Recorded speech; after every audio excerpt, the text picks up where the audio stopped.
Hey there guys, today we're taking a look at the Resident Evil remaster running on the AMD Ryzen 5 5500U, this time with 8 gigabytes of RAM. We've taken a look at this game running on here with 16 gigabytes of RAM, but this time around we are using 8 gigabytes. Now, of course, we are using FSR and the lowest in-game graphics settings to get this, and this is FSR set to performance mode. And overall, the performance that we're getting here at the 15-watt TDP is actually pretty decent considering that this is 1080p but with FSR set to performance, so it's a much lower resolution than actually 1080p, but it's being upscaled to 1080p. And really, overall, 1% lows, while not amazing, are more than decent enough in the range that they're at, and our averages are staying at around 60, which means that we're getting a very playable experience here.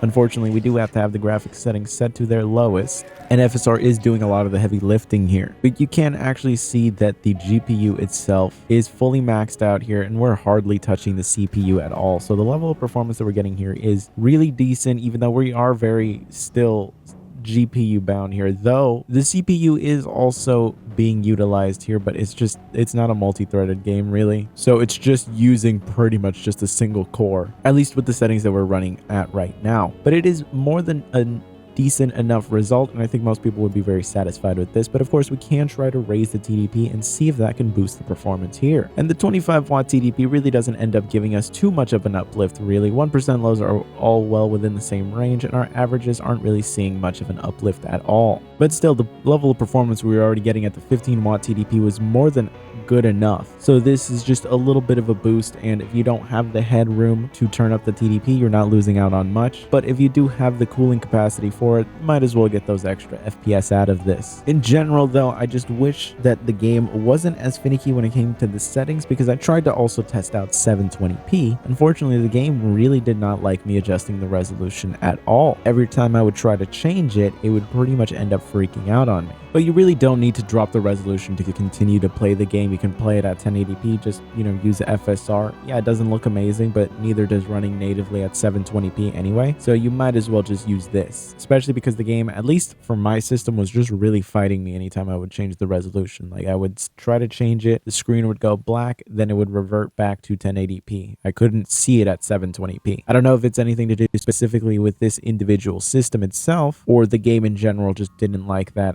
I did eventually actually get it to work, but it just took a lot of messing around and just tabbing in and out, and then eventually it actually did display an image. But at that point, it was just not even worth actually going through the full testing, because as soon as I tabbed out to actually adjust the TDP setting, it pretty much broke again. So I don't know if it's anything specific with my system, but that's something to keep in mind. But again, if you're using FSR, you don't need to adjust the resolution anyway. It does perfectly fine like this. So I think that you should be more than happy to continue to play the game like this, and really, I'm just satisfied to see the results on here, even with 8 gigabytes of RAM. We don't really have a lot of headroom to turn up any graphics settings, but really, you're not going to need to. You're still able to play the game perfectly fine here. It doesn't look amazing, but again, at a lower resolution, it wasn't going to look amazing anyway. In general, there's not really much to complain outside of the resolution though, because our 1% lows are decent, and our averages are more than acceptable, especially if you just keep this locked to 60. Playing it on the display of this laptop with FreeSync, everything's perfectly smooth. And if you actually end up locking the FPS to 60, well, what ends up happening is the system's not working as hard, so it actually produces even less noise. So something to keep in mind there. But anyways, I hope you guys found this quick little video useful. If you did, be sure to subscribe, and I will see you guys next time.